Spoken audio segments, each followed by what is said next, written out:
উপস্থিত আজকে 2024 সালের হাবিবুল্লাহ কলেজের এইচএসসি পরীক্ষার্থীদের বিদায় অনুষ্ঠানের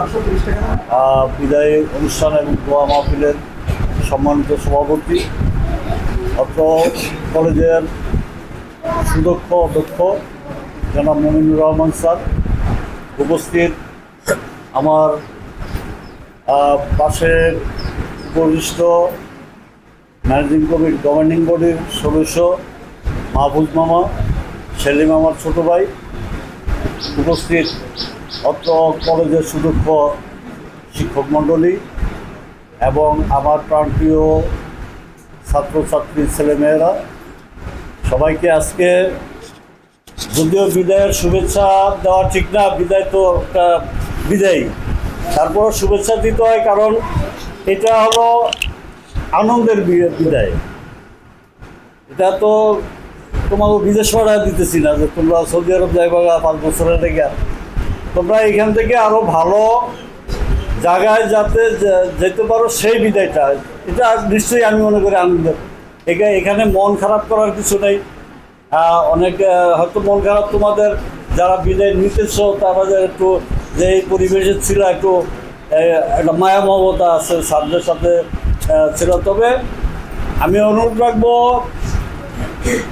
যে এই কলেজ থেকে যারা পাস করে বেরিয়ে যাবা, তারপরেও স্যারদের স্কুলের, প্রাইমারি স্কুলের স্যারদের সাথে, হাই স্কুলের স্যারদের সাথে, কলেজের স্যারদের সাথে যোগাযোগ রাখবে। এটা একটা নৈতিক আদর্শ। তো বক্তব্যের শুরুতে আমি একটু মর্মাহত, আমি আবার উল্টা কিছু বুঝি আর কি, বেশিরভাগ উল্টাটা বুঝি। এখানে উল্টা কিছু আছে, এটা কি তোমরা কেউ অনুধাবন করতে পারছো? স্যাররাও মনে পারে নাই। এই হাউজে আমার দৃষ্টিতে একটা উল্টা কিছু হইতেছে। সেটা হলো কি, এই কলেজের ছাত্রছাত্রীদের এই ভদ্রতা, নম্রতা, ডিসিপ্লিন এগুলা শিখাইতে আমাদের স্যাররা ব্যর্থ হয়েছে। আর যেই কারণে পরীক্ষার হলের মতো আজকে বিদায় অনুষ্ঠান, আজকে একটা অনুষ্ঠান পরীক্ষার হলের মতো 2জন স্যার তোমাদেরকে গার্ড দিতেছে। এটা কিন্তু দৃষ্টিকোণ। তোমরা কি বলো?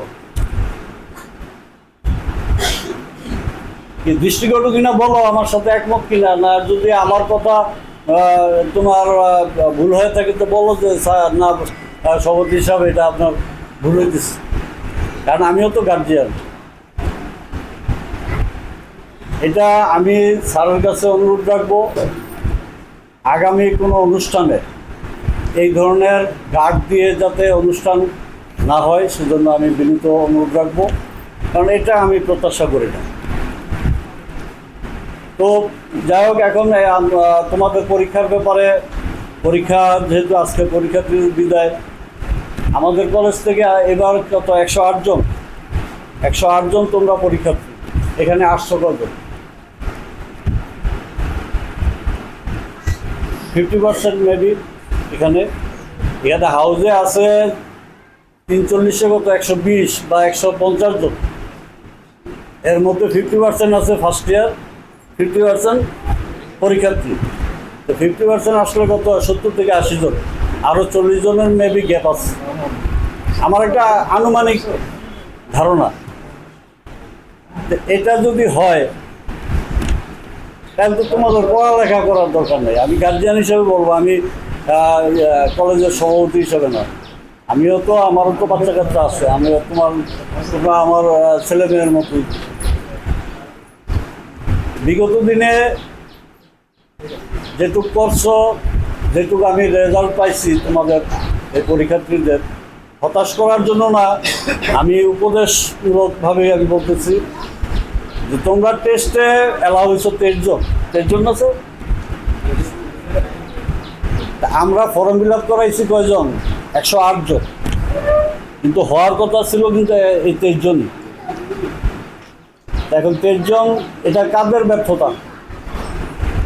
আগে আমি প্রথম যখন আসছিলাম তখন বলতাম যে স্যারদের ব্যর্থতা কীরকম, যে স্যাররা যে জানে না এরকম না, স্যারদের সংখ্যা ছিল কম, তোমাদের সাবজেক্ট ওয়াইজ পরিপূর্ণ টিচার ছিল না।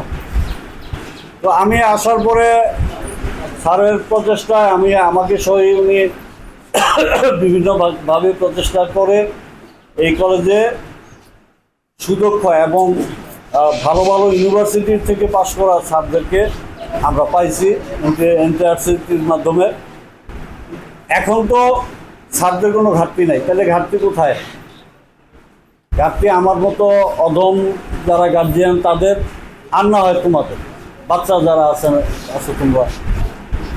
এগুলা যারা ফার্স্ট ইয়ারে এখন আছো তাদের উদ্দেশ্যে আমি বিশেষ করে বলছি,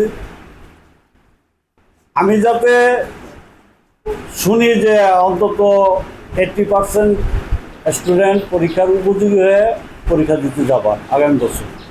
এবার যা হয়েছে পাস।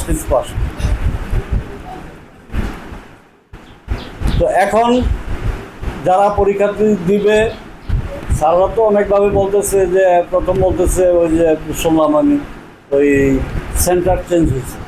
তো সেন্টার চেঞ্জ হয়েছে, তোমাদের কি সমস্যা হইলে স্যারদের হইতে পারে। স্যাররা আমরা বৈশা নিজের ভবনে বৈশা ডিউটি করতাম, এখন একটু আটটা গিয়ে করবে, একও কষ্ট, তোমারও কষ্ট আছে।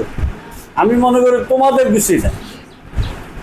আমরা যখন পরীক্ষা দিচ্ছি, আমরা এই হাই স্কুলের পরীক্ষা দিচ্ছি ডাবলটা গিয়া, তাও এখান দিয়ে পায়ে হাইটা যাইতাম এই মোল্লাবাজার